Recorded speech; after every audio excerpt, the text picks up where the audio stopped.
Hello, I'm Sophie and today we are going to be looking through a /malicious compliance. Today's first story is by Puzzle-Headed and it is called Don't Be a Karen If You Don't Want to Look Like a Karen. So I remembered a story of malicious compliance as recounted to me by a good friend of mine.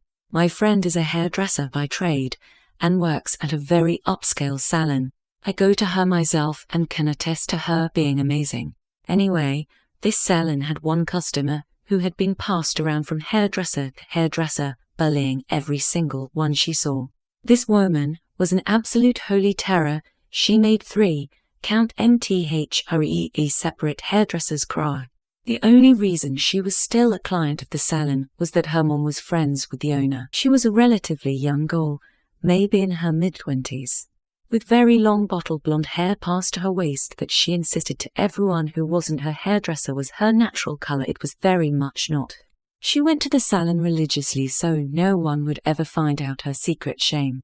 She blamed her hairdresser for all her hair problems, many of which were the results of heavy bleaching and how much heat she used on her hair and her refusal to follow care instructions, and was never satisfied with anything. So everything shuts down in our state and she screams at my friend to come do her hair for her because she can't have her boyfriend finding out she's not a natural blonde. Anyway, my friend refuses, and despite Karen's threats, she knows that the salon owner knows she's too damned good at her job and has too loyal a customer base to fire her, so she thinks no more of it until a few months later when the salon reopens. And lo and behold, who should appear in the appointment book but Karen. So the day arrives and Karen shows up with her hair dyed JETBLACK and not very well dyed either. My friend is shocked because Karen's always made such a big deal about being a blonde and how even though she gets her hair bleached, she really is a natural blonde and just enhancing her color a little. My friend asks Karen what they were doing that day and Karen demands to be made blonde again. My friend is like, okay, that's going to be a process, because this bitch has used black box dye, which is really hard to get out. For those of you who don't know, getting dyed dark hair to blonde is usually something done in stages, so the hair has a chance to recover a bit between bleaching sessions to avoid breakage. Karen is like, no, I am going to be blonde when I leave here today, or I am telling your boss that you see clients at home sometimes and getting you fired. My friend sometimes has friends' hair at home for a lower price because she's a sweetheart, which her boss is fine with, and it's your fault I had to dye my own hair this color because my boyfriend would have SEE and MY or OTS if I hadn't done something. My friend is tired of Karen's BS at this point, but it's a slow day and she has time. She explains to Karen that if she takes her blonde all in one go, her hair will be fried and she'll likely end up having to lose a lot of length. Karen scoffs and rolls her eyes and is like, that's never happened before, and my hair's so healthy, I'm sure it will be fine if you don't screw it up. Friend recommends at least using Olaplex, a product that helps prevent damage. Karen says she thinks it's a scam to overcharge customers and won't pay for it. Cue malicious compliance. Friend is like, okay, but makes several coworkers be witnesses that this is what Karen is asking for after friend explained the risks. Friend meanwhile has formulated a fiendish scheme. After that, friend goes through the whole process of bleaching Karen's hair. She has to do it like 4 times or something. And she checks with Karen after each one that she's absolutely sure she has to be all the way back to champagne blonde by the end of the day, and recommends stopping at some of the nice auburn or strawberry blonde shades in between for now. But Karen insists her boyfriend hates her hair anything but her natural blonde. My friend knows she will refuse because when has a Karen ever decided at the 11th hour to be reasonable? With each bleaching there's more breakage and Karen's hair feels worse. My friend knows Karen's hair won't survive this, but Karen absolutely refuses to let her stop. Eventually, at long last, my friend manages to get Karen's hair to the required level, and so she starts to rinse Karen's hair. It starts breaking off in her hand. The length of her hair is melted, fried, destroyed. My friend gets the bleach out and immediately conditions the ever-loving fuck out of it while explaining to Karen that exactly what my friend said would happen has happened. Karen says she must be exaggerating and insists it's fine. Friend wraps what's left of Karen's hair in a towel and takes her back over to her station, where she shows Karen the problem. Everything past a little beyond chin length is pretty much gone. Karen shrieks and accuses my friend of everything under the sun: incompetence, operating without a license, she most definitely has her license, a personal vendetta, et. My friend eventually calms her down and tells her she'll do her best to cut it so it looks decent for free. She even has the perfect cut in mind. It'll suit Karen perfectly. My friend gives Karen the sharpest, most beautifully cut angled bob you've ever seen. I've seen it thanks to my friend showing me Karen's Insta, that despite the incredible precision and skill showcased, is unequivocally and perfectly the Karen. Loan out and styled to "Can I speak to the manager?" Perfection. Karen starts crying because the cut makes her look footy. She wants to speak to the manager. My friend gets the manager and Karen throws a fit, threatening to sue. And how dare they, and how his employee did this to mock her, and so on and so forth, while my friend stands there looking completely innocent. The boss then asks friend her side of the story, and the other hairdressers back her up, and that the cut is just her trying to make the best of what's left of her hair.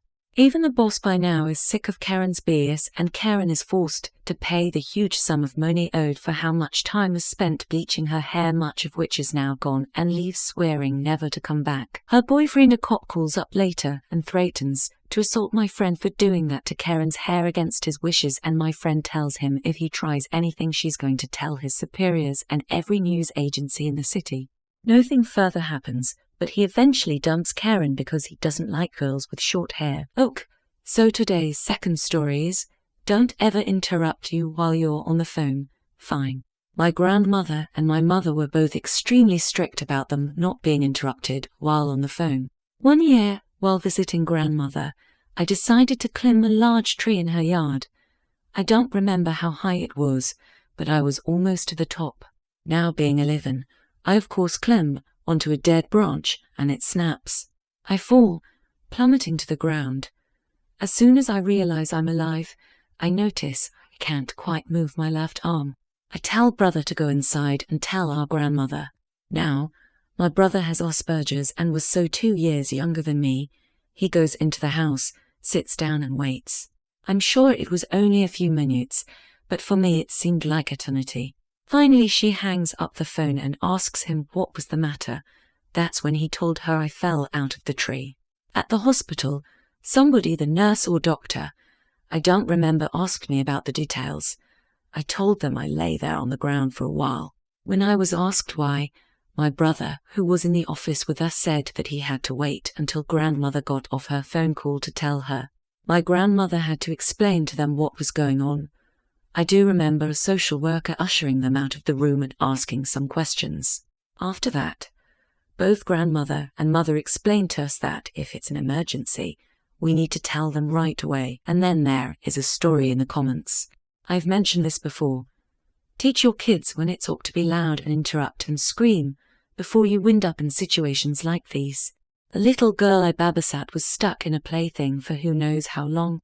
She was always quiet and sweet, but one day it had been a little too long, so I went looking for her. I found her stuck and crying. I asked her why she didn't tell me, and she said she didn't want to interrupt me.